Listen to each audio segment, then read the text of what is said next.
The rain came down like judgment that September night, hammering against the weathered boards of Elias Boone's ranch house with a fury that seemed personal. He sat by the dying fire, nursing a cup of coffee gone cold hours ago, listening to the storm rage across the Texas plains.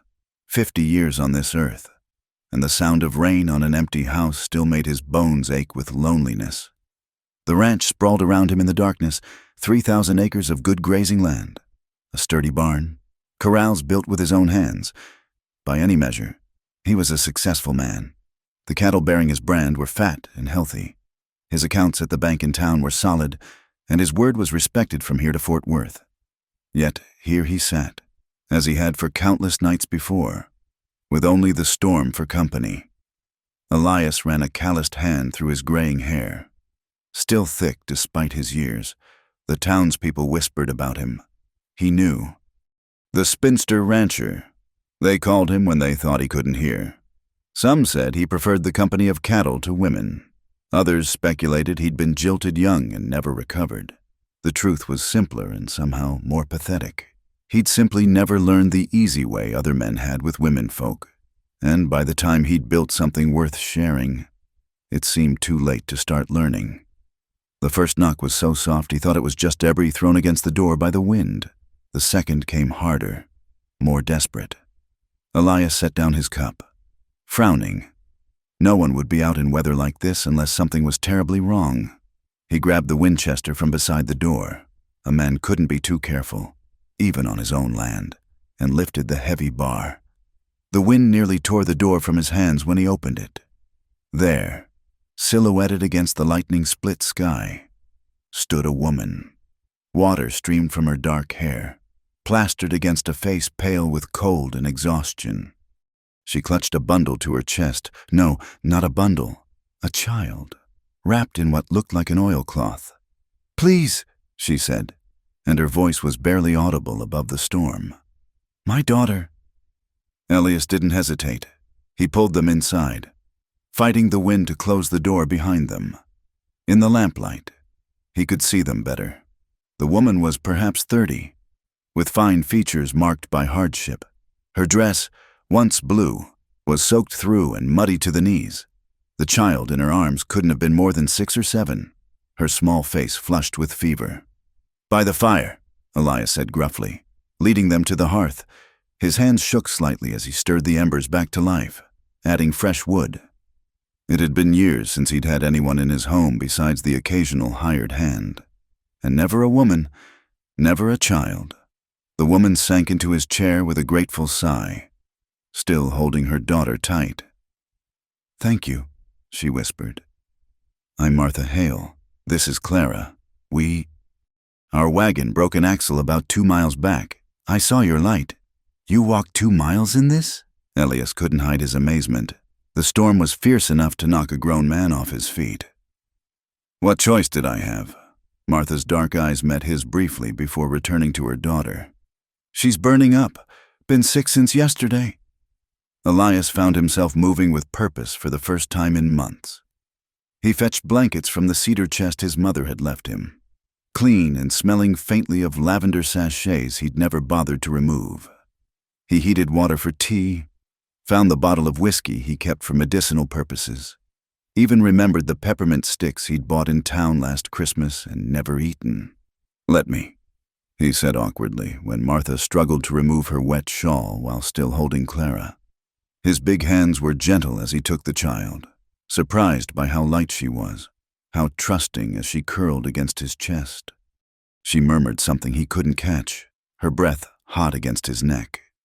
Martha peeled off her wet things with shaking fingers, wrapping herself in one of the blankets.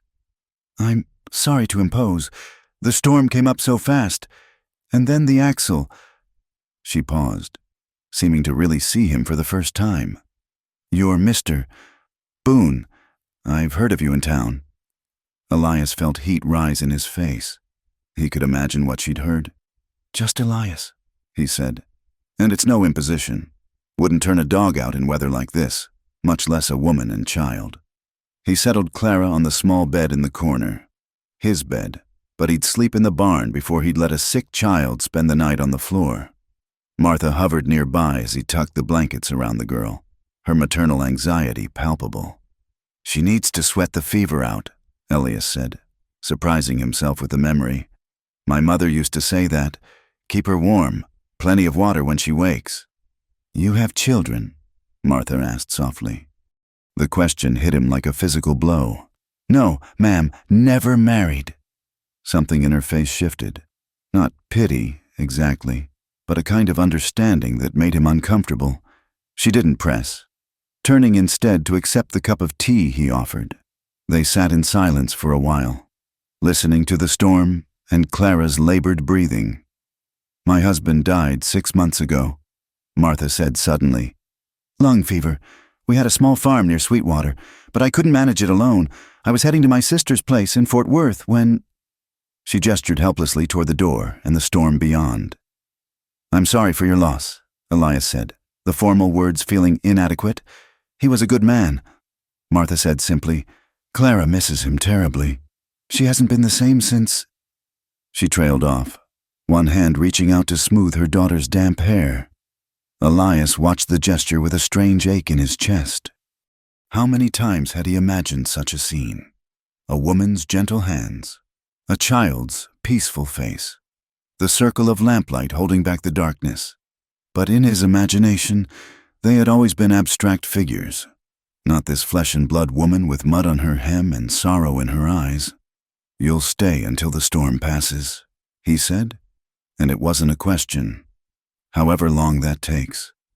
Martha looked at him then, really looked at him, and he felt exposed under her gaze. What did she see? A lonely old bachelor in a house too big for one. A man who'd let life pass him by while he tended his cattle and counted his gold. "Thank you, Mr. Boone, Elias." She corrected herself. "I don't know what we would have done. You'd have found another light," he said roughly. "Someone else would have taken you in." "Perhaps," she said, but her smile was sad, though kindness seemed scarcer these days than it used to be. Clara stirred then, whimpering in her sleep. Both adults moved toward her, then stopped, suddenly aware of their proximity.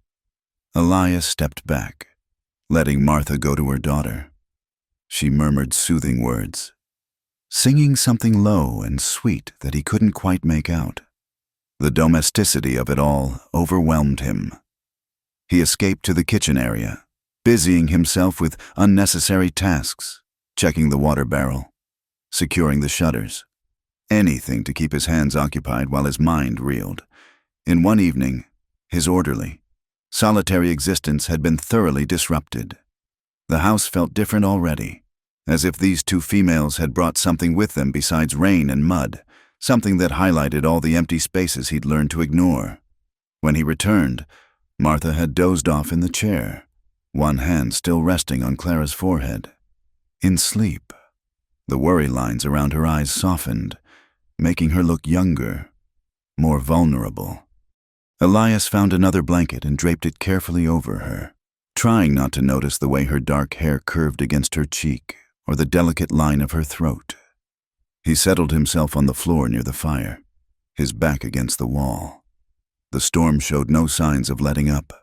If anything, it seemed to be growing stronger, the wind howling like a living thing around the corners of the house.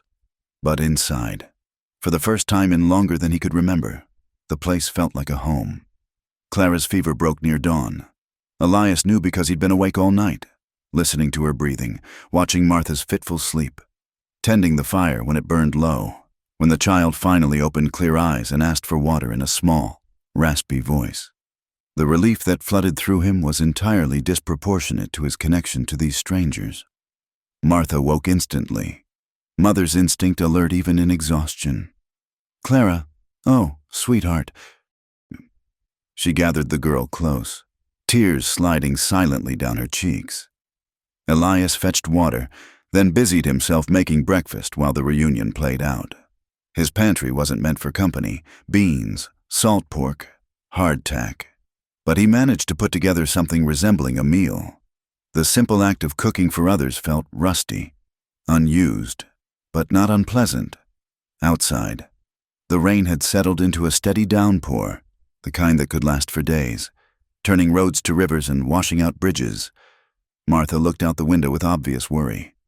"The road to town will be impassable," Elias said quietly. "And your wagon. It's probably kindling by now." Martha finished with a resigned sigh. "I'm so sorry, Mr. Boone. We've brought you nothing but trouble." "No," he said, more forcefully than he intended. Both females looked at him in surprise. "No trouble," he said more gently. House was too quiet anyway. It was as close as he could come to admitting the truth, that their presence had awakened something in him he'd thought dead, or maybe never born. That the sound of a child's voice and a woman's grateful smile had already made his previous existence seem hollow as a dry well. The rain continued to fall, sealing them together in this unlikely shelter. And Elias Boone, 50 years old and set in his solitary ways, felt the first stirrings of a change that would transform not just his house, but his entire understanding of what it meant to be home. The rain stretched into its third day, turning the world beyond Elias's windows into a gray blur of water and mud. What had begun as an emergency shelter had settled into something resembling a routine, though Elias couldn't shake the feeling he was living in someone else's life, a life he'd imagined but never dared hope for. Clara, recovered from her fever but still weak, had claimed the corner by the fireplace as her domain. She'd arranged her few possessions there, a rag doll with yellow yarn hair, a small wooden horse her father had carved, and a picture book with pages swollen from the rain. Elias watched her from the kitchen as she played quietly, talking to her doll in serious whispers. "She's telling Bessie about the ranch," Martha said softly, appearing at his elbow. She'd taken to helping with the household tasks, despite his protests, and he'd grown accustomed to her presence in his kitchen. "She's quite taken with your horses.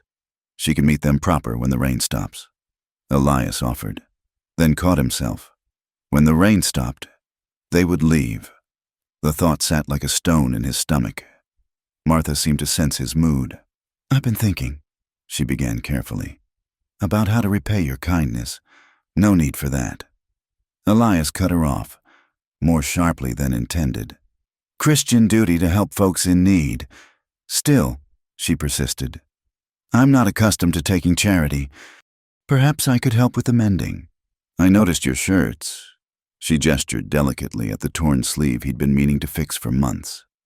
Elias looked down at himself as if seeing his appearance for the first time. His clothes were clean but shabby, held together by clumsy stitches where he'd tried to repair them himself. "I manage fine," he said stiffly. "Of course you do." Martha's voice held no judgment, but something in her gentle tone made him feel more exposed than if she'd criticized. "But while we're here, why not let me help? Clara and I need to feel useful." And so the patterns shifted. Martha took his mending basket, pitifully small for a bachelor who simply wore things until they fell apart, and set up near the window where the light was best. Clara, growing stronger, followed Elias as he went about his indoor chores, peppering him with questions in her high, sweet voice. "Why don't you have a wife, Mr. Elias?" The question, delivered with a child's devastating innocence, made him fumble the harness he was repairing. Martha looked up from her sewing, a warning in her eyes, but Elias found himself answering honestly. "Never found the right woman, I suppose." "Mama says Papa found her at a church dance," Clara informed him. "Do you go to dances?" "No, little one, not much of a dancer." "Mama could teach you," Clara suggested brightly. "She taught me. Want to see?" Before he could respond, the child was spinning around the room, arms outstretched, humming a tune he didn't recognize. She stumbled, still weak, and Elias caught her before she could fall. The trust in her small hands as she gripped his arms took his breath away. "Careful now," he said gruffly. "Don't want you taking sick again." That evening, after a supper of beans and cornbread that somehow tasted better than any meal he'd eaten alone, Clara fell asleep early. Martha covered her with one of Elias's quilts, his mother's handiwork, pulled from storage where it had languished unused. "She's taken with you," Martha observed, settling back into what had become her chair. "She doesn't usually warm to strangers so quickly." "She's a sweet child, Elias said, then added impulsively, "You've done well with her. Can't be easy, alone." Martha's face clouded. "No," she admitted. "It hasn't been James, my husband. He was the one who knew about farming, about managing things. I tried to keep the place going, but—" she shrugged helplessly. "A woman alone doesn't get fair prices at market, and the bank—" She didn't need to finish. Elias knew how banks treated widows with mortgages. "Your sister in Fort Worth," he said. "She expecting you?" "No," Martha confessed. "I wrote, but Elizabeth married well. A merchant. I haven't heard back, but I thought surely she wouldn't turn away her own sister." The uncertainty in her voice made something twist in Elias's chest. He'd seen too many families split by distance and circumstances. Too many hopes pinned on relations who'd moved on to better things. "You could stay," he said suddenly, the words out before he could stop them. Martha's needle stilled. "Mr. Boone. Elias," he corrected automatically, then forged ahead before he lost his nerve. "I mean, just until you're sorted. Until you hear from your sister or find something else. The house is big enough. Lord knows it could use a woman's touch. People would talk," Martha said quietly. "Let them." The vehemence in his own voice surprised him.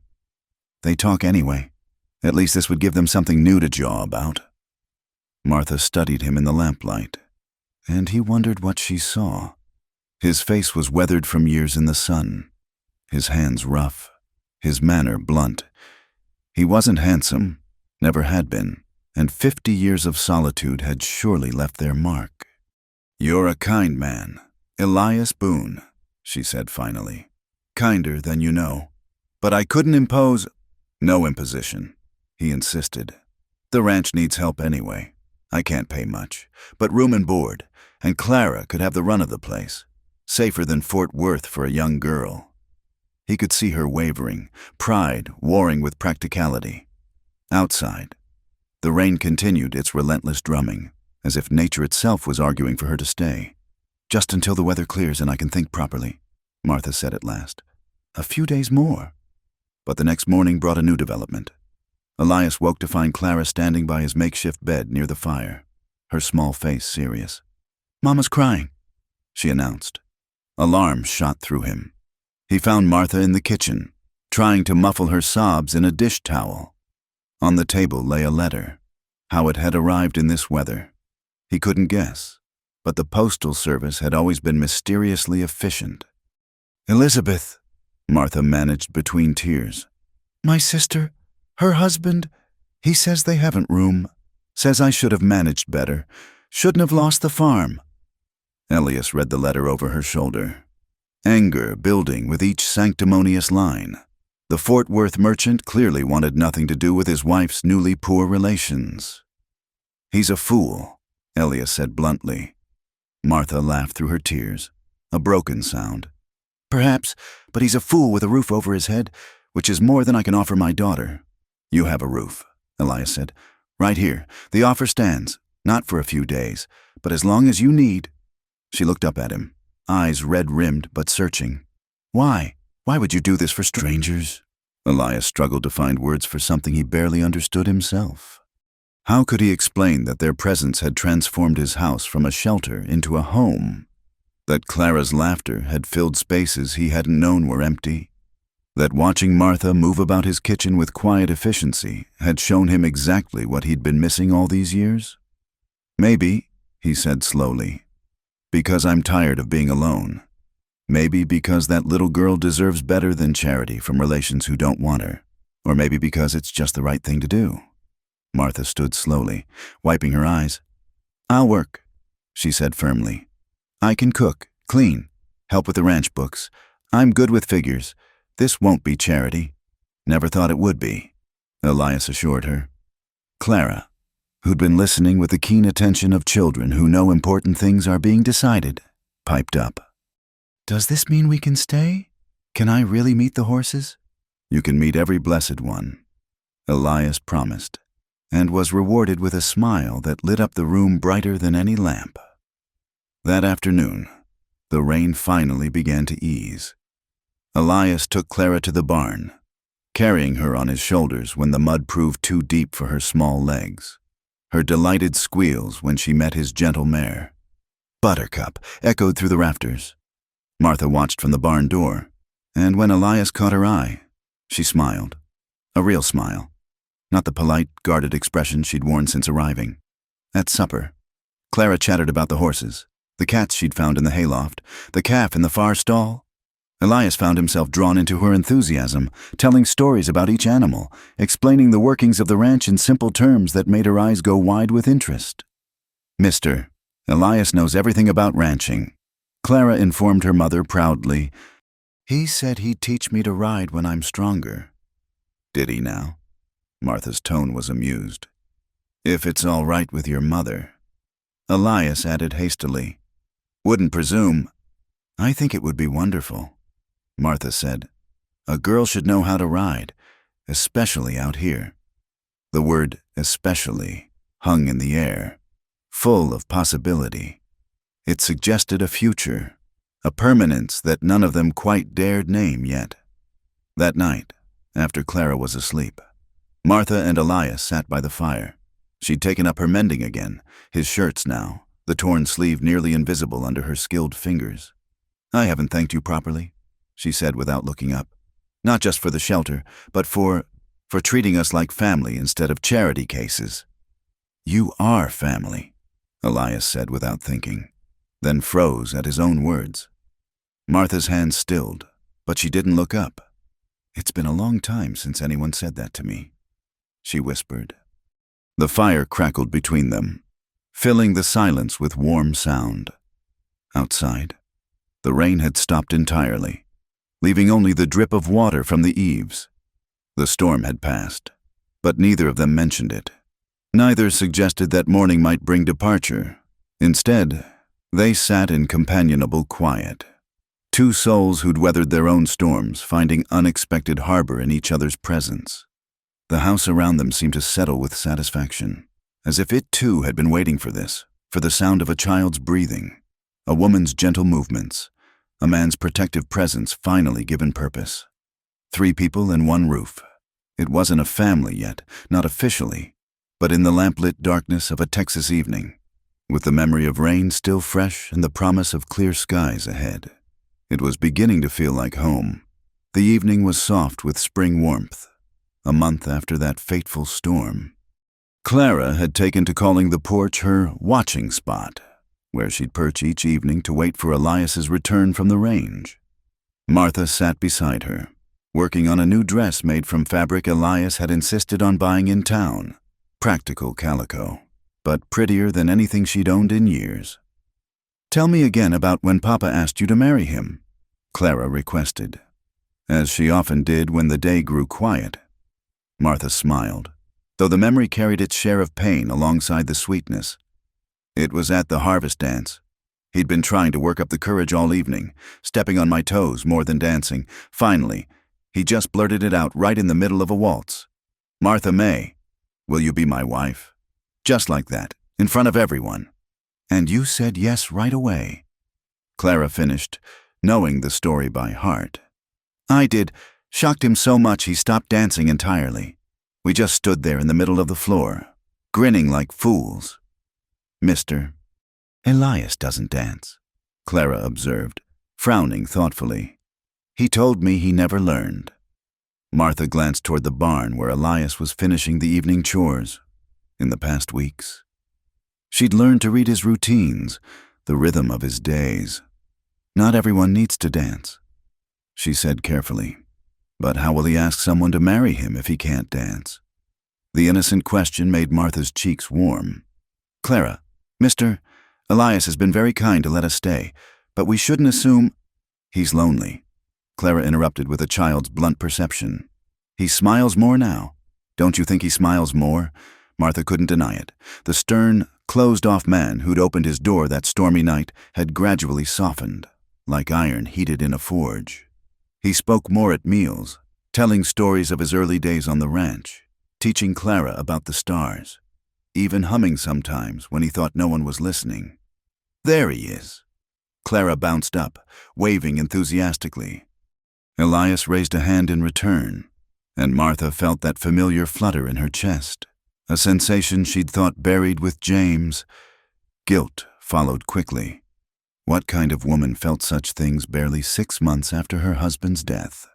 At supper, Clara dominated the conversation with tales of a rabbit she'd spotted near the garden. Elias listened with patient attention, asking questions that made the child beam.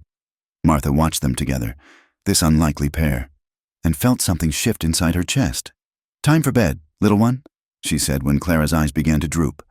"Will you tell me a story, Mr. Elias?" Clara asked hopefully. Elias looked startled, then pleased. "Don't know many stories fit for little girls." "Any story," Clara insisted, already heading for her small bed in the corner. They'd offered to set up a separate room, but she preferred staying close. Martha busied herself with dishes, listening as Elias's deep voice spun a tale about a horse that could run faster than the wind. His storytelling was unpracticed but earnest, and Clara hung on every word. "And did the cowboy marry the princess?" Clara asked when he finished. "Well now, I suppose he must have. Stories usually end that way." "But how did he ask her if he couldn't dance?" Elias was quiet for a moment. Maybe he just told her true. Said he wasn't much for fancy words or dancing, but he'd work every day to make her happy. Maybe that was enough. Martha's hand stilled in the dishwater. When she glanced over, Elias was looking at her, something unguarded in his expression that made her heart race. Later, after Clara slept, they sat on the porch. It had become their evening ritual, these quiet moments under the stars. The night was warm enough that Martha didn't need a shawl, though Elias had fetched one anyway, always mindful of her comfort. "She asks hard questions," Elias said eventually. "She's at that age. Everything must be understood, categorized, explained. Like her mother," he observed with gentle humor. "I've seen those ledgers you keep. Never knew anyone could make my scattered accounts look so orderly." Martha smiled. "James always said I could find patterns in chaos. It's just how my mind works. He was a lucky man." The words hung between them, weighted with meaning. Martha took a breath, knowing the time had come for truths. "He was a good man," she said carefully. "Kind, hard-working, devoted to Clara, but—" She searched for words that wouldn't betray James's memory while still being honest. "We married young. I was 17. He was 19. We grew up together. But sometimes I wonder if we ever really knew each other as adults. Does that make sense?" Elias nodded slowly. "My parents wanted me to marry young. Had a girl picked out, Sarah Mills, banker's daughter. Pretty thing, good family. But every time I tried to court her, I felt like I was playing a part in a show. Nothing felt real or right. What happened to her? Married Tom Bradley, had 6 children, seems happy enough. See her in town sometimes. She smiles and nods, and I think we're both grateful it didn't work out." They lapsed into comfortable silence. Martha found herself studying Elias's profile in the moonlight. The strong jaw, the lines carved by sun and wind, the way his hair curled slightly at his collar. He'd started taking more care with his appearance lately, she'd noticed, shaving more regularly, making sure his shirts were clean. "I was awkward with women," Elias said suddenly. "Still am, I suppose. My mother died when I was 12, and my father, well, he knew cattle and horses, not much else. By the time I figured out I wanted a family, I'd been alone so long I didn't know how to change it." "You're not awkward," Martha said softly. "You're careful, thoughtful. That's different." He turned to look at her fully. "You don't know what it means. Having you and Clara here, this house was just walls and a roof before. Now it's home," Martha finished when he struggled for words. "Yes." The simple agreement carried the weight of revelation. "I know it's only been a month, and I know you're still grieving, and Lord knows I'm no bargain, 50 years old and set in my ways. But Martha, I'm falling in love with you." The words escaped before Martha could stop them, surprising them both. She pressed a hand to her mouth, mortified. "I'm sorry, I shouldn't have—" "Thank God," Elias breathed, and then his hand was covering hers, rough and gentle at once. I thought it was just me, thought I was an old fool, hoping for something I had no right to want. You're not old, Martha protested, turning her hand to interlace their fingers. And I'm the fool, developing feelings so soon after. James would understand. I think he'd want Clara to have a father, a real home. Is that what this is? Practical arrangement for Clara's sake? Martha heard the vulnerability in his question, the fear that he was just a convenient solution to her problems. No, she said firmly.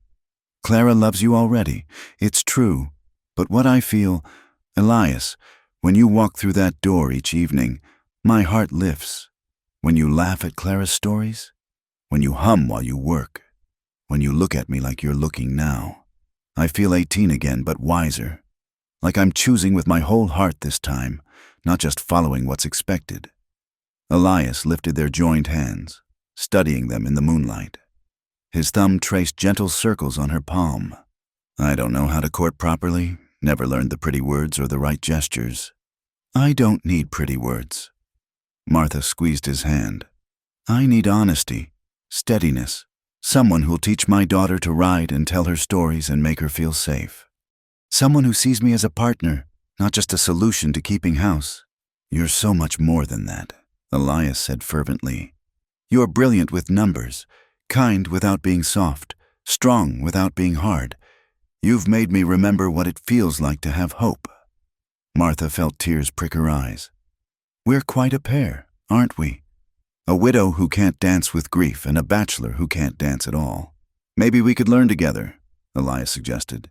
Not the dancing, necessarily, but all of it, being a family, being, he paused, gathering courage, being husband and wife. If you'd have me, when you're ready. Are you asking? Martha's voice was barely a whisper. I'm asking. Elias slid from his chair to kneel beside hers, still holding her hand. Not tonight, not even soon if you need time. But someday. Martha Hale. Would you consider becoming Martha Boone? Would you let me be a father to Clara and a husband to you? I promise I'll spend whatever years I have left trying to make you both happy. Martha cupped his weathered face in her free hand, feeling the slight tremor in his jaw. This strong, lonely man was offering her everything, not from desperation or convenience, but from a love that had grown as steadily as the plants in his garden. Yes, she said simply, when the time is right. Yes. Elias's smile transformed his face, years falling away as joy lit his features. He pressed his lips to her palm, a courtly gesture that seemed to surprise him as much as her. I should warn you, Martha said, laughing through tears. Clara will want to plan everything. She's already decided you need to learn to dance. Then I'll learn, Elias declared. I'll make a fool of myself 100 times over if it makes that little girl smile. She won't be the only one smiling, Martha promised. They sat there in the soft Texas night, hands linked, hearts finally unburdened of their separate sorrows. Inside, Clara slept peacefully, unaware that her innocent questions had helped forge a new family from the scattered pieces of 3 lonely lives. The stars wheeled overhead, and Martha thought of James with gratitude rather than guilt. He had given her Clara, had taught her what it meant to be a wife and mother. Now Elias would teach her what it meant to be truly known, truly chosen, truly partnered in building a life. No regrets, Elias asked, as if reading her thoughts. No regrets, Martha confirmed. Only gratitude, for the storm that brought us here, for the man who opened his door, for second chances we never thought we'd have. Amen to that, Elias murmured, and in his voice she heard the echo of all those lonely years transformed into appreciation for what was to come. Tomorrow would bring its own challenges. There would be talk in town, adjustments to make, a wedding to plan when morning had run its proper course. But tonight, with Elias's hand warm in hers and Clara safe inside, Martha felt the sweet certainty of a future worth every risk.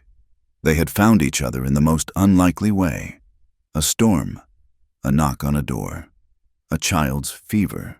But perhaps that was how the best love stories began.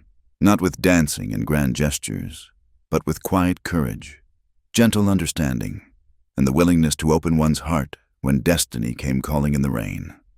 The horses came thundering down the dusty road on a blazing July afternoon, 3 months after Martha had accepted Elias's proposal. Clara spotted them first from her watching spot, her face draining of color as she recognized the lead rider. "Mama," she called, her voice thin with fear. "It's Uncle Theodore." Martha's blood ran cold. Theodore Hale, her late husband's older brother, hadn't been part of their lives since James's funeral, where he'd made his feelings about Martha's inadequacy as a widow brutally clear. She moved to the porch, placing herself between Clara and whatever was coming. The riders pulled up in a cloud of dust. Theodore and 2 other men she didn't recognize, all wearing the hard expressions of those who'd come for trouble. Theodore dismounted slowly, his eyes taking in the neat garden, the repaired fence, the obvious signs of prosperity. Well, he drawled, removing his hat to reveal thinning hair slicked with pomade. "Sister Martha, living quite comfortable. I see." "Theodore," she kept her voice steady though her heart hammered. "What brings you to Mr. Boone's ranch?" "Mr. Boone's ranch. Is it?" Theodore's smile was cold. "And where might Mr. Boone be? I heard tell in town that my brother's widow had taken up residence with a bachelor. Shameful talk, Martha, shameful." Elias emerged from the barn then, moving with the controlled calm of a man who'd faced down predators before. He'd heard the horses, Martha realized, had likely been watching. "Gentlemen," he said evenly, "something I can help you with?" Theodore looked Elias up and down dismissively. "So you're the one who's taken in my sister-in-law. Charitable of you, but I'm here to collect what's mine, what's ours. Family belongs with family." "I'm Clara's mother," Martha said firmly. "She belongs with me. A woman who'd live unmarried with a man? Who'd expose an innocent child to such scandal?" Theodore shook his head in mock sorrow. "No, I think not, as the child's uncle, her nearest male relation. It's my Christian duty to remove her from this situation." Clara pressed against Martha's skirts, trembling. "I don't want to go with him, Mama, please." "Hush, child," Theodore said sharply. "You'll learn proper behavior in my household. My Margaret will teach you women's work, and you'll forget these wild ways." Elias stepped forward, placing himself partially between Theodore and the women. "The child stays here. Her mother decides what's best for her, not you. And who are you to interfere in family matters?" Theodore's companion, a narrow-faced man with cold eyes, spoke for the first time. "Unless, are you claiming some right? Has there been a marriage we haven't heard about?" The question hung in the air like a challenge. Martha knew they'd planned to wait a full year after James's death, for propriety's sake. But looking at Theodore's predatory smile, she understood that propriety might cost her Clara. As a matter of fact, Elias said calmly, "Martha has agreed to be my wife. We'll be married as soon as arrangements can be made." Theodore's face darkened. "Convenient.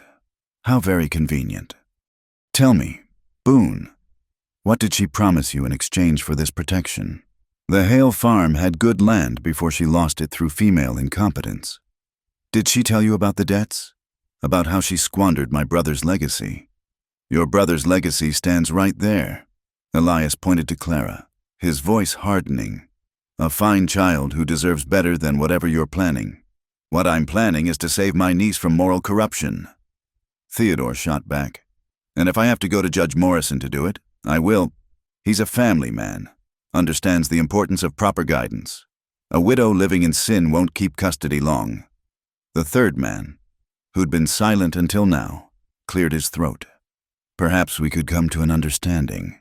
The child clearly needs masculine authority. If Mr. Boone were to compensate Mr. Hale for the trouble and expense of traveling here, for the embarrassment caused to the family name." "You're trying to sell her," Martha breathed, horrified. "You want money for my daughter." "Compensation," Theodore corrected smoothly. "For my time, my concern, my Christian forbearance in not going straight to the authorities about this den of iniquity." Elias's hands fisted at his sides, but his voice remained level. "How much?" "Elias, no!" Martha started. How much? He repeated. Theodore named a sum that made Martha gasp, more than most ranchers saw in 2 years. That should cover my expenses and ensure I don't need to trouble Judge Morrison with this sad tale. I'll need a day to get to the bank. Elias said, We'll wait in town. Theodore agreed, smiling now. But don't think of running. I have friends from here to Fort Worth. There's nowhere you could hide that I wouldn't find you. He looked directly at Clara. Family belongs with family, little one way or another. After they'd gone, leaving a dust cloud and the stench of threat behind them, Clara burst into tears. I won't go with him. I won't. He hit me once, at Papa's funeral, when I cried too loud. Said I was unseemly. Martha held her daughter close, rage burning through her fear. She'd never known about the slap. Clara hadn't told her, probably trying to protect her grieving mother. You're not going anywhere, Elias said firmly. He knelt beside them, including himself in the embrace. I promise you that. We can't pay that, Martha said over Clara's head. It's too much, and even if we did, he'd just come back for more. Men like Theodore are never satisfied. Then we don't pay. Elias stood, decision firming his features.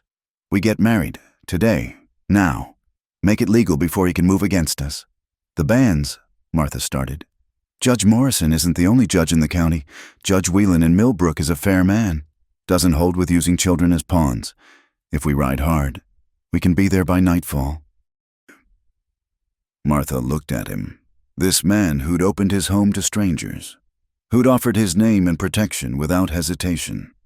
This isn't how you wanted it. A rushed wedding, forced by circumstances. What I want, Elias said firmly, is you and Clara safe and legally under my protection. We'll have a proper celebration later if you want, but right now, we need to move fast. Within an hour, they were ready. Martha wore her best dress, the blue one Elias had bought fabric for, now properly fitted. Clara clutched her doll, wearing her church dress and a determined expression. Elias had shaved and put on his Sunday suit, looking uncomfortable but resolute. The ride to Millbrook was hard, especially with Clara on Martha's saddle, but they pushed through. Judge Whelan, roused from his evening meal, listened to their story with growing indignation. Theodore Hale, he muttered. Know of him. Tried to claim his cousin's land after the man died, said a verbal promise was as good as a deed. Thrown out of court. He looked at Martha kindly. You sure about this, ma'am? Marriage under duress isn't binding. There's no duress, Martha said firmly, taking Elias's hand. We'd planned to marry anyway. This just moves up our timeline. The ceremony was simple, witnessed by the judge's wife and eldest son. Clara stood between them, holding both their hands, her face shining with relief and joy. When Judge Whelan pronounced them husband and wife, Elias kissed Martha gently, mindful of their audience. Now then, the judge said, producing his official seal, let's make this ironclad, certificate of marriage, properly witnessed and sealed, and young lady. He addressed Clara. Would you like me to write up an official document stating Mr. Boone as your legal stepfather? Yes, please. Clara said solemnly. I want everyone to know he's my pa now. They rode home under stars, Clara sleeping against Elias's chest while Martha guided her horse close beside them. The night was warm, full of cricket song and the distant howl of coyotes. I'm sorry, Martha said softly. This wasn't the wedding night you deserved.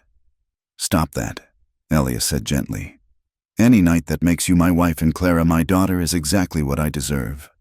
What we'll do now is go home, get some sleep, and face whatever Theodore brings tomorrow as a family. He'll be angry.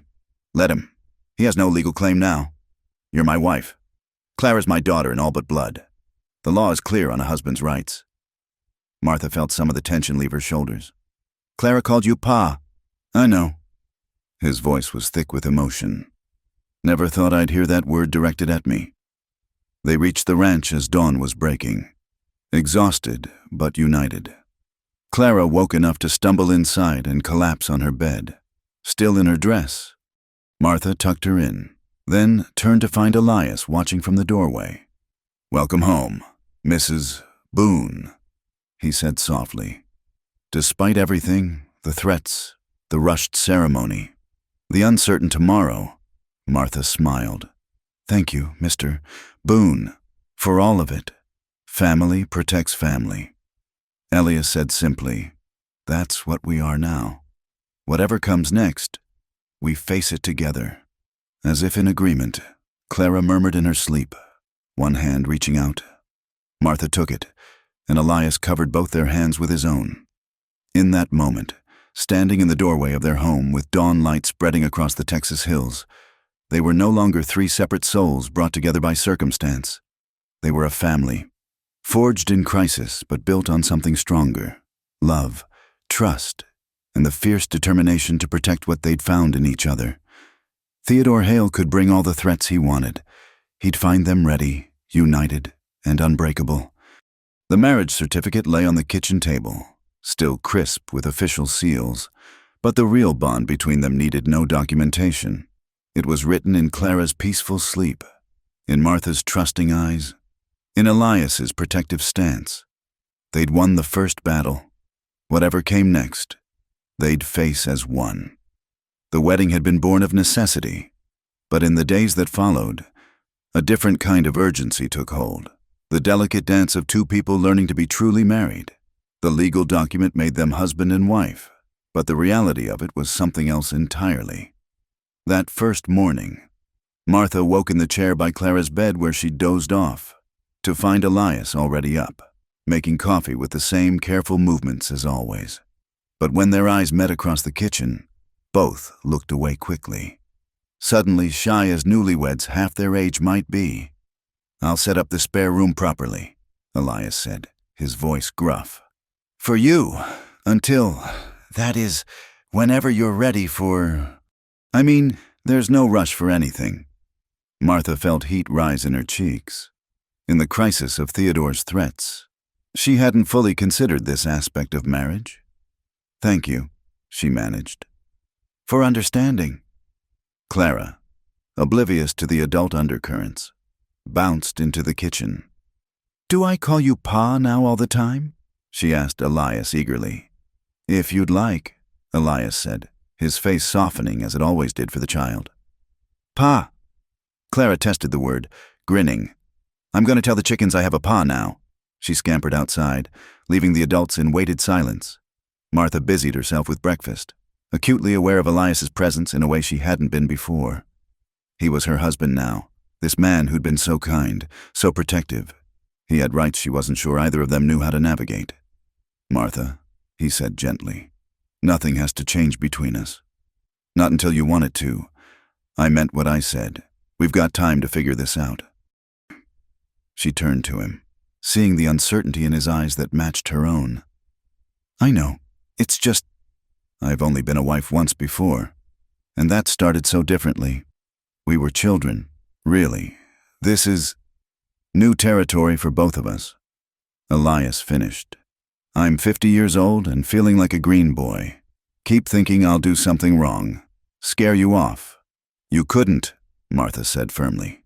"Not after everything you've done for us." They were interrupted by the sound of horses. Theodore was back, earlier than expected. And this time, he'd brought Sheriff Dixon with him. Martha's heart sank. Dixon was known to be friendly with the wealthy ranchers in the area. "Boone," the sheriff called out. "Need a word." They met the men on the porch. Theodore's face was purple with rage, while Dixon looked uncomfortable but duty-bound. Clara peeked out from behind the chicken coop, her earlier joy replaced by fear. "Gentlemen," Elias said calmly. "Coffee?" "This isn't a social call," Theodore snarled. "Sheriff Dixon has some questions about this supposed marriage." Dixon cleared his throat. "Mr. Hale here claims you coerced his sister-in-law into marriage to avoid paying legitimate debts. Says the marriage is fraudulent. Does this look coerced to you?" Martha stepped forward, linking her arm through Elias's. "Sheriff, Mr. Boone and I have been courting for months. Everyone in town has seen us together. We simply moved up our wedding date when Mr. Hale arrived making threats against my daughter. Threats? Dixon's eyes sharpened. What kind of threats? He wanted to take Clara from me, Martha said steadily. Claimed I was an unfit mother because I was living here as Mr. Boone's housekeeper. When Elias and I revealed our engagement, he demanded money to leave us be. That's a lie, Theodore burst out. I was concerned for the child's moral welfare. Then why ask for money? Elias cut in smoothly. Sheriff, you know me. I've ranched here for 20 years, never caused trouble. Do I seem the type to coerce women into marriage? Dixon studied them, and Martha saw him taking in the domestic scene, Clara's toys on the porch, Martha's garden thriving, the general air of peaceful prosperity. Got your marriage certificate? Elias produced it, and Dixon examined the official seals. Judge Whelan. Good man. He wouldn't have married you if he sensed anything amiss. He handed it back. Seems to me this is a family matter, not a legal one. Sheriff, Theodore started. Mr. Hale, the lady is legally married. The child has a stepfather now. Unless you've got proof of coercion, real proof, not just hurt feelings, there's nothing I can do. Theodore's face twisted. This isn't over. That child has Hale blood. She belongs with her father's family, not some stranger who swooped in like a vulture. Careful, Dixon warned. Sounds like you're threatening these good folks. That would be something I'd have to act on. Theodore subsided, but his eyes promised retribution. After they left, Clara ran to them, throwing herself into Elias's arms. You won't let him take me? Never, Elias promised, holding her tight. You're my daughter now, legal and proper. No one's taking you anywhere. That evening, they attempted normalcy. Martha cooked dinner. Elias helped Clara with her letters, and they all sat together as they had for months. But there was a new awareness between the adults, the way their hands almost touched passing dishes, the careful distance they maintained on the porch later. I should say something, Martha began as Clara played with her doll nearby. About James, about being a wife. Elias waited patiently, not pushing. He was gentle with me, she said carefully. Patient, but there was always something dutiful about it, like we were both playing roles we'd been assigned. I cared for him, genuinely. But I don't think either of us ever felt. She struggled for words. Passion? Elias suggested quietly. Yes. The word hung between them. I thought that was just how marriage was. Comfortable, safe, but nothing more. Then you opened that door in the storm, and something I'd never felt before sparked to life. These months, watching you with Clara, seeing your kindness, feeling genuinely seen by you. Elias, I'm falling in love with you in ways I didn't know existed. His hand found hers in the darkness. I've been in love with you since you stood up to Theodore the first time, maybe before, when you walked into my kitchen and made it a home just by being there. So what do we do?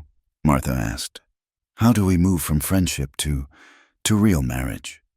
Slowly, Elias said, carefully, like we're both learning to dance and don't want to step on each other's feet. Martha laughed softly. You and your dancing metaphors. Clara still wants me to learn, you know. Says every PA should know how to dance with his wife. Maybe she's right. Martha stood, holding out her hand. Maybe we start there. One dance, no music, just us figuring out the steps. Elias rose, taking her hand with endearing uncertainty. I really don't know how. Then we'll make it up as we go. They swayed together on the porch, clumsy at first, finding their rhythm. Clara looked up from her doll and smiled. You're dancing. Trying to, Elias admitted. It counts. Clara decided, going back to her play. As they moved together in the quiet evening, Martha felt something shift. This wasn't the dutiful dance of her first marriage or the desperate grab for security Theodore assumed. This was choice, pure and simple. Two people choosing each other, choosing to build something real from a foundation of mutual respect and growing love. Martha, Elias said softly, I want to court you properly. Marriage certificate or not, you deserve to be wooed. Flowers, presents, whatever it is men do when they're trying to win a woman's heart. You already have won it, Martha whispered. But I wouldn't mind the flowers. He laughed, the sound rumbling through his chest where she rested her head.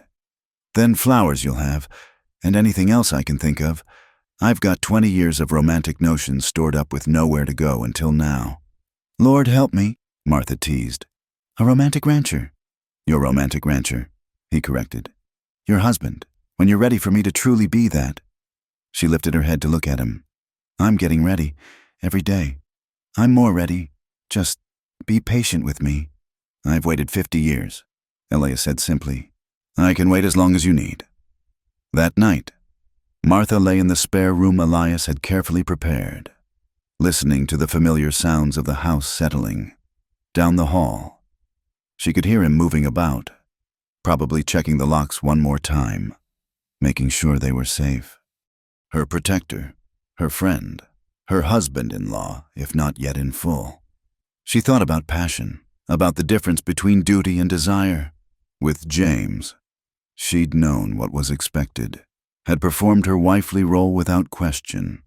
But with Elias, she felt something altogether different, a warmth that spread through her when he smiled, a flutter when their hands touched, a deep ache to know all of him, to be known completely in return.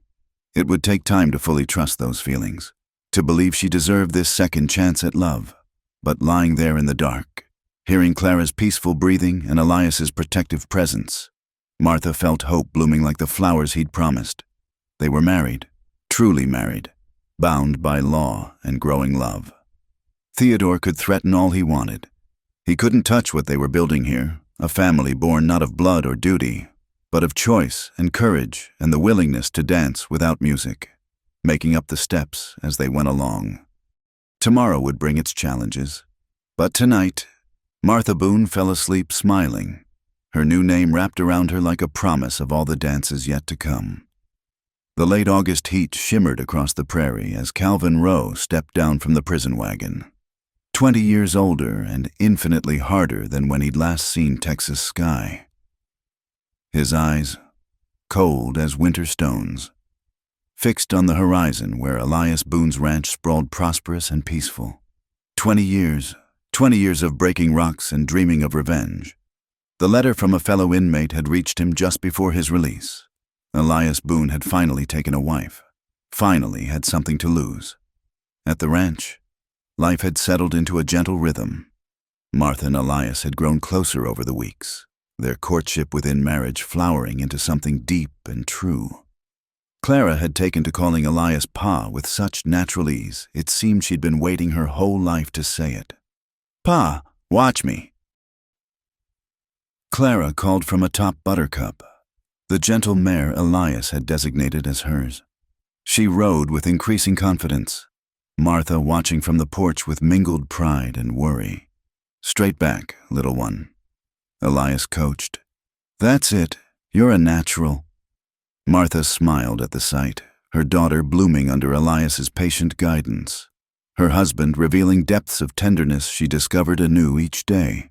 Their marriage had deepened from necessity to genuine partnership, though they still maintained separate rooms.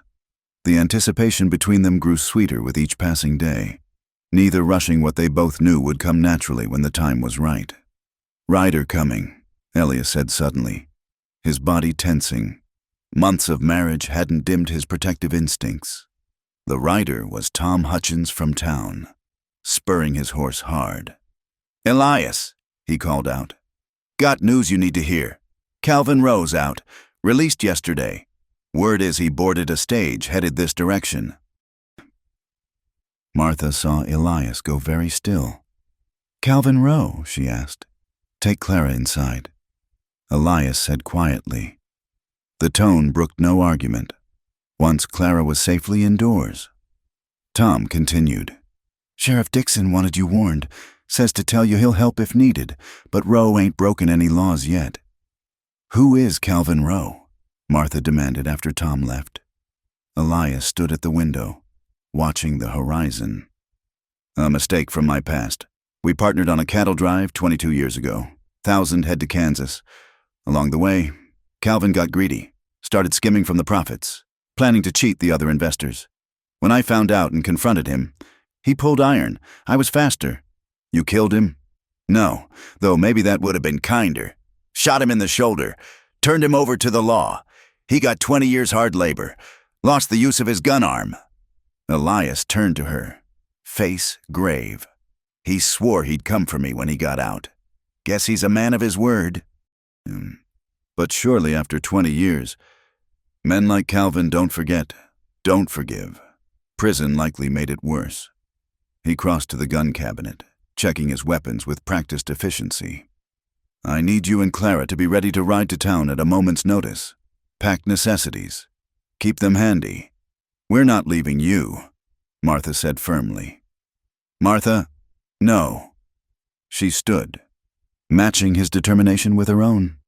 We're a family. We stand together. That night, Elias barely slept. He dozed in a chair by the window, rifle across his lap, starting at every sound. Martha lay wakeful in her room, praying for the safety of this man who'd become her world. Calvin Rowe arrived 2 days later, at dusk, when the shadows were long and concealing. He didn't come charging in like Theodore had. He was smarter, more patient. He took position on the rise overlooking the ranch, studying, planning. Elias spotted him just as the sun touched the horizon. A figure against the dying light, still as death. He's here, he told Martha quietly. Take Clara to the root cellar. Bar the door. Elias, please. He caught her hands. I can't face him worrying about you two. I need to know you're safe. She kissed him then, fierce and quick. You come back to us. You hear me? You come back. Planning on it, he said, managing a smile. The root cellar was cool and dark. Clara clung to her mother, sensing the danger without understanding it. Is Pa going to be all right? Yes, Martha said with more confidence than she felt. Your PA is the strongest, smartest man I know. Above them, Elias stepped onto the porch. Calvin, he called out. No need for games. You came for me. Here I am. Calvin emerged from the shadows, moving stiffly. 20 years of hard labor had left their mark, but his eyes burned with undiminished hatred. Elias Boone, living well. I see. Nice spread. Even got yourself a family. His smile was cruel. Wondered when you'd finally let someone close enough to hurt you. Your quarrels with me, not them. My quarrels with everything you love. Calvin spat. 20 years. Boone. 20 years of breaking rocks under the sun, sleeping on stone, eating swill, all because you couldn't let business be business. You were stealing from honest folks. I was surviving, same as everyone. Calvin shifted, and Elias saw he wore a gun on his left hip now, having adapted to his ruined right arm. But you had to be noble, had to be the hero. I gave you a chance to ride away. You drew on me, and now I'm returning the favor. Calvin's hand hovered near his gun. Except I won't be aiming for your shoulder. In the cellar, Martha heard the voices carry on the evening air. She pressed Clara close, covering her ears, praying desperately. The child shook against her, picking up on her mother's fear. There another way, Elias said. You ride on. Start fresh somewhere. I'll even stake you. $1,000 to begin again. Calvin laughed, ugly and harsh. You think money fixes 20 years? You think it gives me back my arm, my life? No, Boone. Only thing that'll satisfy me is knowing you lost everything, like I did. Then we've got a problem, because I'm not losing them. We'll see about that. The silence stretched taut as a bowstring. In the cellar, Martha held her breath. A nighthawk called somewhere distant. The wind whispered through the grass, then movement, the crash of gunfire. 2 shots, so close together they almost sounded as one. Martha bit her lip to keep from crying out. Clara whimpered against her chest. The silence that followed was worse than the shooting, stretching endless as eternity. Finally, footsteps, slow, measured. The cellar door opened. Martha? Elias's voice, strained but alive. It's over. She flew up the steps. Clara behind her, throwing herself into his arms. He winced, and she pulled back to see blood seeping through his shirt at the ribs. "Just a graze," he assured her. "Calvin won't be troubling anyone again." His voice was heavy with an old grief made fresh. Maybe now he'll find peace. Martha helped him inside, Clara hovering anxiously as she cleaned and bandaged the wound. It was indeed just a graze, though painful enough. "I'm sorry," Elias said as she worked. "Sorry I brought this danger to your door."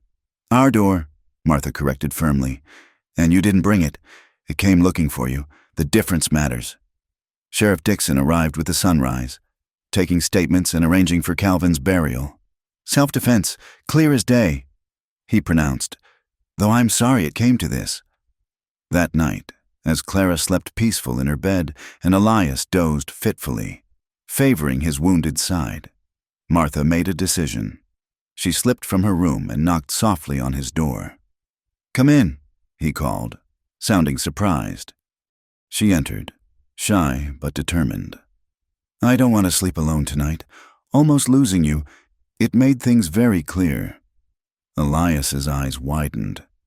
"Martha, you don't have to. The shock—" "This isn't about shock." She crossed to sit on the edge of his bed.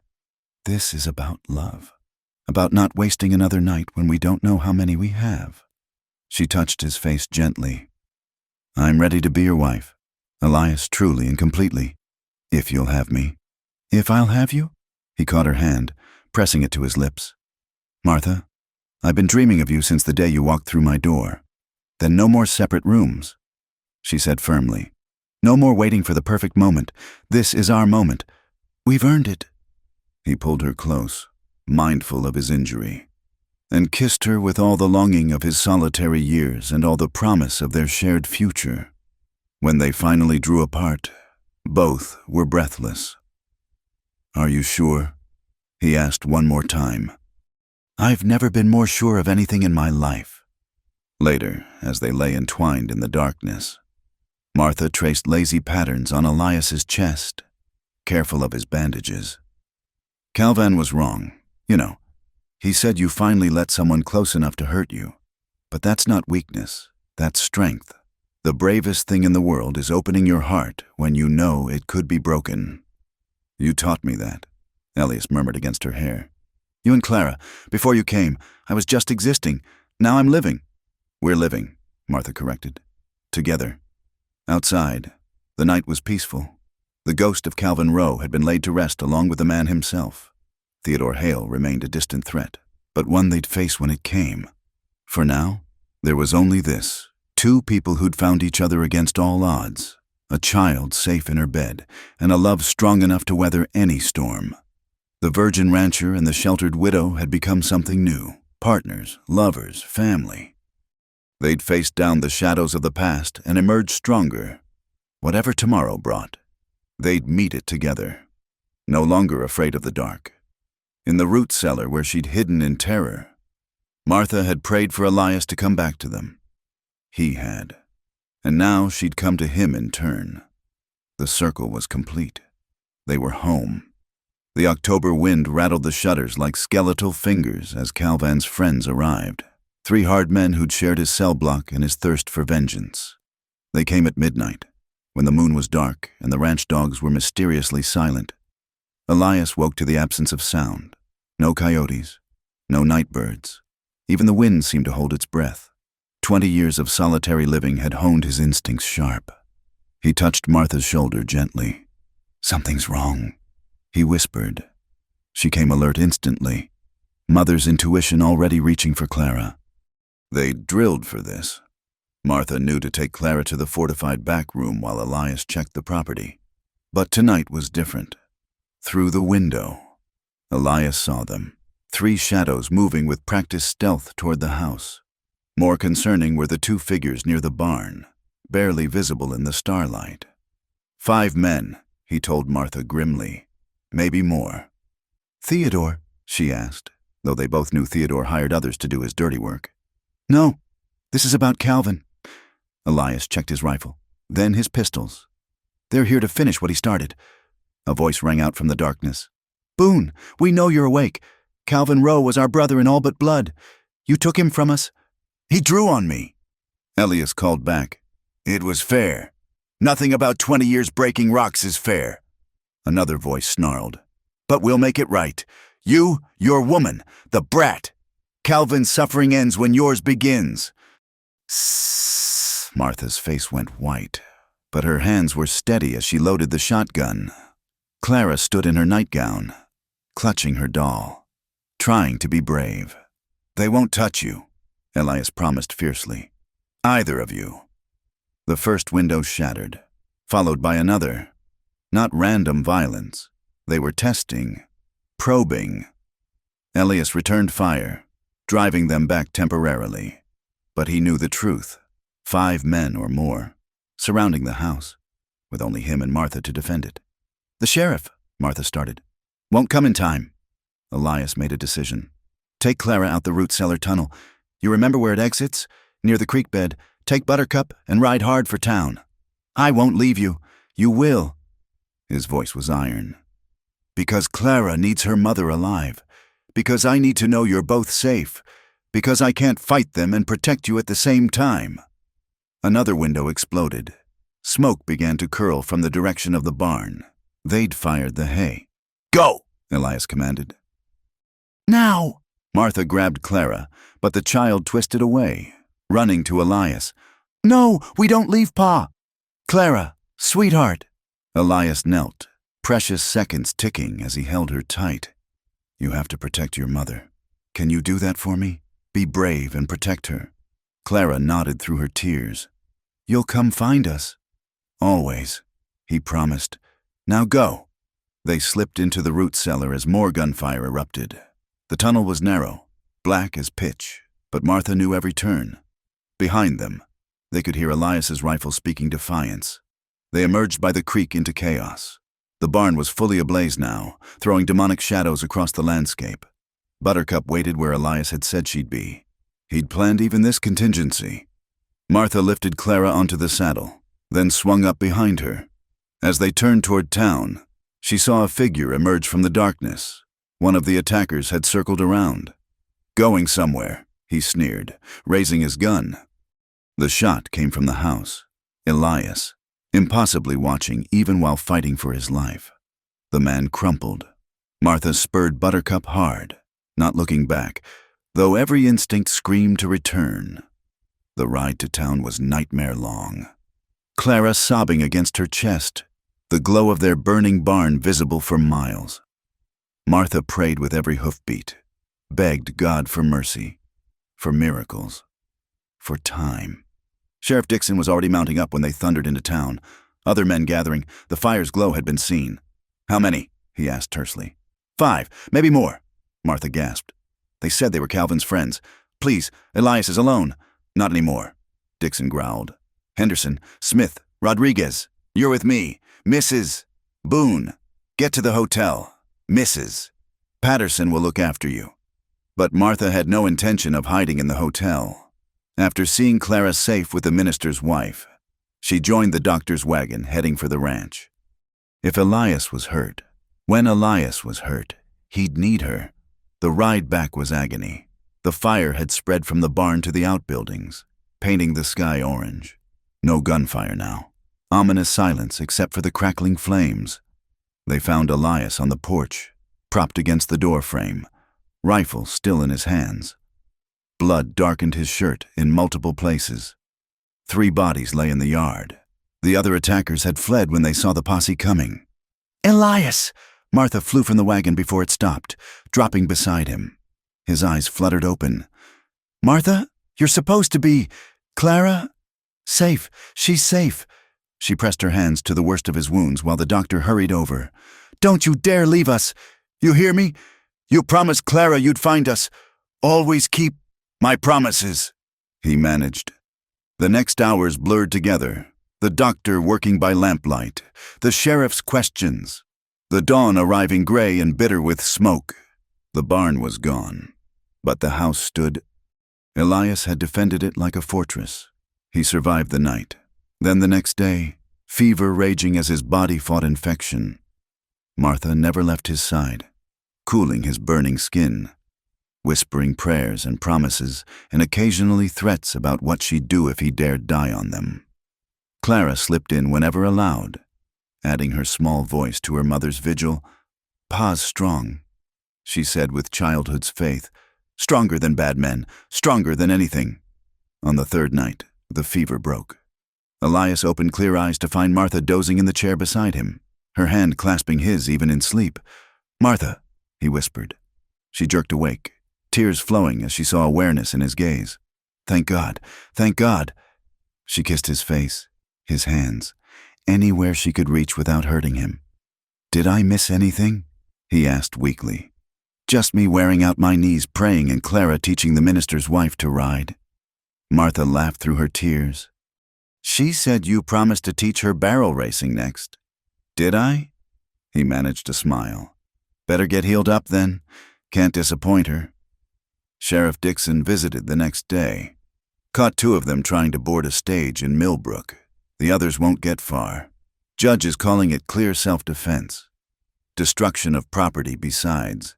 They'll hang or spend their lives breaking the same rocks Calvin did.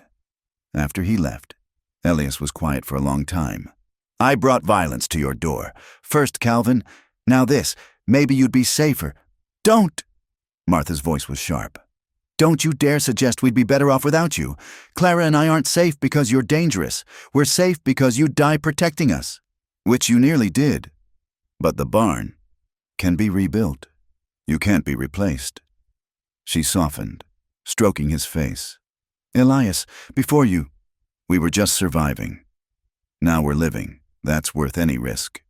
As if to prove her point, Clara burst in, having escaped her minders. "Pa!" "You're awake properly." "Hey there, little one," Elias said, his voice stronger. "Been taking care of your mother, just like you said, and I've been drawing plans for the new barn. Want to see?" As Clara chattered about her architectural visions, which seemed to include a special room just for cats and a rainbow painted on the roof. Martha met Elias's eyes over their daughter's head. The love there, the gratitude, the promise of all their tomorrows. Said everything words couldn't. They'd weathered the storm, literal and figurative. The men who'd come seeking vengeance had found instead a family that couldn't be broken by violence or fear. Elias had stood against 5 men and survived. Martha had found courage she didn't know she possessed. Clara had learned that love meant standing together even when standing apart might be safer. "Pa?" Clara asked, curled carefully against his uninjured side. "Those bad men won't come back, will they?" "No, sweetheart, they won't." "Because you're stronger?" Elias looked at Martha, then back at his daughter. "Because we're stronger. Together. That's a strength no amount of bad men can beat." Outside, the October wind had gentled to a whisper. The ashes of the barn had cooled, ready to be cleared for rebuilding. The ranch would rise again, better than before, because now they knew they could survive anything as long as they faced it as one. The night of violence had ended with victory, bought in blood but sealed in love, and in a bed that had once held only lonely dreams. A family of 3 held each other close, grateful for another sunrise, another chance, another day to choose courage over fear and love over everything else. The following spring arrived with wildflowers carpeting the prairie and the new barn standing proud where the old one had burned. Clara raced between the stalls on legs grown longer over winter, her laughter echoing off fresh-cut beams as she played with the barn cat's new litters. "Careful, little one," Elias called, though his tone held more pride than warning. The child who'd arrived scared and sick had blossomed into a confident ranch girl who could saddle her own horse and knew every animal by name. Martha emerged from the garden, her hands dirty from planting, a wide-brimmed hat shading her face. The haunted widow who'd knocked on his door was gone, replaced by a woman who moved with quiet confidence across land she now called home. "The tomatoes are in," she announced, joining him on the porch. "Clara insists we need more this year because she wants to learn canning. She wants to learn everything." Elias said fondly, "Yesterday it was how to mend harnesses. Today she asked about breeding schedules for the cattle. A proper rancher's daughter." Martha settled beside him on the bench they'd built together, close enough that their shoulders touched. It was still a marvel. This easy intimacy, this right to reach for each other without hesitation.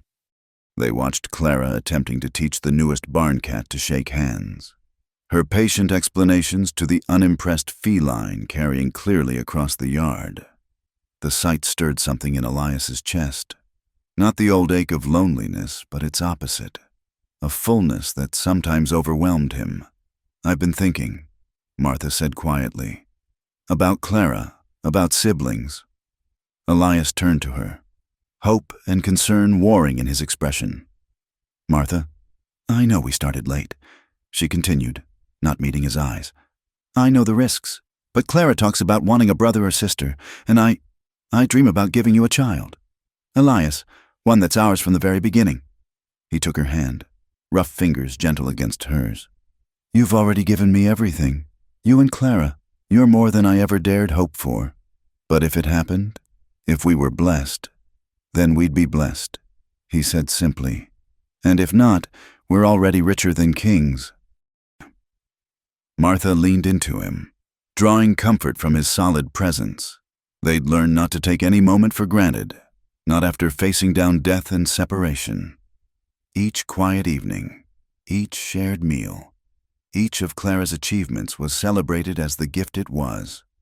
"Riders coming," Clara called out, shading her eyes to peer down the road. "Looks like, is that Uncle Tom from town?" Tom Hutchins approached at an easy pace, no urgency in his bearing. With him rode Judge Whelan and, surprisingly, Reverend Mitchell from the church. "Afternoon, folks," Tom called out cheerfully. "Beautiful day for a ride. Thought we'd pay a social call." But there was something formal in their manner that suggested this was more than social. Martha felt Elias tense beside her, old instincts still sharp. "Gentlemen," Elias greeted them, standing. "Coffee? That would be welcome," Judge Whelan said, dismounting with the careful movements of age. "But first, we have some business." "Good business," he added. Seeing their concern, they gathered on the porch, Clara hovering curiously nearby until Martha sent her to fetch cups from the kitchen. "We've been discussing something in town," the judge began. "The recent troubles, Calvin Rowe, those men who came after, they've shown us something. This county needs good men willing to stand for what's right, men who've proven themselves." "What Judge Whelan is trying to say," Reverend Mitchell interjected with a smile, "is that we'd like you to consider standing for sheriff. Elias, Dixon's retiring come fall, and we can't think of a better man for the job." Elias sat back, stunned. "I'm a rancher. I don't know the first thing about sheriffing." "You know right from wrong," Tom pointed out. "You know how to handle hard men. You've got roots here now, a family to protect. That's what we need. Someone who'll protect all our families like they were his own. It would mean spending time in town," Judge Whelan added. "But the county would provide a house there. You could keep the ranch, hire a foreman for day-to-day operations." Martha watched Elias wrestle with the unexpected offer. She could see the conflict, his love for the ranch warring with the opportunity to serve, to protect on a larger scale. "Can I think on it?" Elias asked finally. "Discuss it with my wife." "Of course," the judge said. "But don't think too long. Election's in August." After they left, laden with Martha's cookies and Clara's cheerful waves, the family sat together in the kitchen. Clara, who'd heard everything despite being sent away, burst with excitement. "Sheriff Pa, you'd have a badge and everything." "It's not decided, sweetheart," Elias cautioned. "But you're thinking about it," Martha observed. "I can see it in your eyes." He nodded slowly. "After Calvin, after those men, I keep thinking about other families, other women and children who might need protecting, but Martha, it would change everything. Time away. Danger. There's danger ranching too," Martha interrupted gently. "And Elias, I've seen how you are. You don't just protect, you prevent. How many times have you ridden out to help a neighbor before trouble found them? This would just make it official. You wouldn't mind. Town living part of the time?" Martha smiled. "I'd have neighbors to talk to," Clara could attend school regular-like, and we'd still have this place for weekends, for teaching her everything you know about ranching. Sheriff Pa could teach me to shoot proper, Clara added eagerly. You're already too good a shot for a 9-year-old, Elias said, but he was smiling now, the idea taking root. That evening, as they walked through the pastures checking on the cattle, Martha could see Elias's mind working, already planning how to protect not just his family, but all the families in the county.